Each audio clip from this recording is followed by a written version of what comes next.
रूस Ukraine war की वजह से रूस को भी भारी नुकसान हुआ है। रूस की अर्थव्यवस्था में 4% की बड़ी गिरावट देखने को मिली है। रूस की जीडीपी में पिछले साल के मुकाबले इस साल 4% की गिरावट हुई है। वॉर की वजह से रूस पर कई सारे क्या कहें कि दुनिया में सबसे ज्यादा प्रतिबंध लगा दिए गए हैं, आर्थिक प्रतिबंध। इस वजह से रूस को भारी नुकसान हुआ है। अगर इकोनॉमिस्ट की माने, अर्थशास्त्रियों की माने, तो रूस की जीडीपी 4.7% गिर सकती है और यह बहुत बड़ा झटका होगा रूस के लिए। एक और बड़ी खबर, रूस यूक्रेन में युद्ध के बीच रूस और चीन का कारोबार रिकॉर्ड लेवल पर पहुंच गया है। दोनों मुल्कों के बीच इस साल कारोबार $200 बिलियन पहुंचने की उम्मीद है। अमेरिकी राष्ट्रपति बाइडेन की धमकी का व्यापार पर कोई असर नहीं हुआ है। 7 महीनों में यह कारोबार 29% बढ़कर करीब $98 बिलियन हो गया है। चीन से रूस को निर्यात 5.2% हुआ है, जबकि रूस से चीन को निर्यात करीब 62% बढ़ा है। और आई एम श्योर इसमें पेट्रोलियम और गैस के प्रोडक्ट्स ज्यादा होंगे। ये लगभग 80 एकड़ में सहजन के पत्तों को उगाते हैं। 100 ग्राम इन पत्तों के पाउडर को लगभग 600 से 800 तक के भाव में आराम से बेच देते हैं। आपको भी शुरू करना है तो अभी डाउनलोड कीजिए फ्रीडम ऐप को।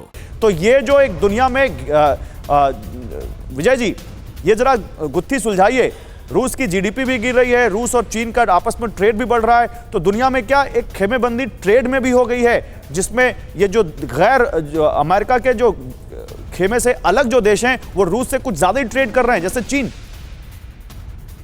देखिए, हमें ये मानना पड़ेगा कि इस समय पूरी दुनिया में एक नया वर्ल्ड ऑर्डर बन रहा है।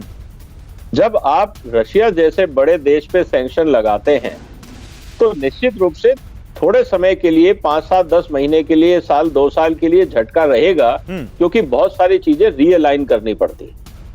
अब जैसा हमने पहले भी ये कहा था कि जितनी अमेरिकन कंपनीज रशिया छोड़ के जा रही हैं, वहां सुपरमार्केट बने हुए हैं, वहां पे रिटेल आउटलेट्स बने हुए हैं, तो वो खाली तो रहेंगे नहीं। और हमेशा कंपनियों की, जैसे चाइनीज कंपनीज की नजर हमेशा रहेगी कि मॉस्को हुआ, लेनिनग्राड हुआ, बाकी जो बड़े शहर हैं रशिया के, वहां पे वो अपना माल बेचें।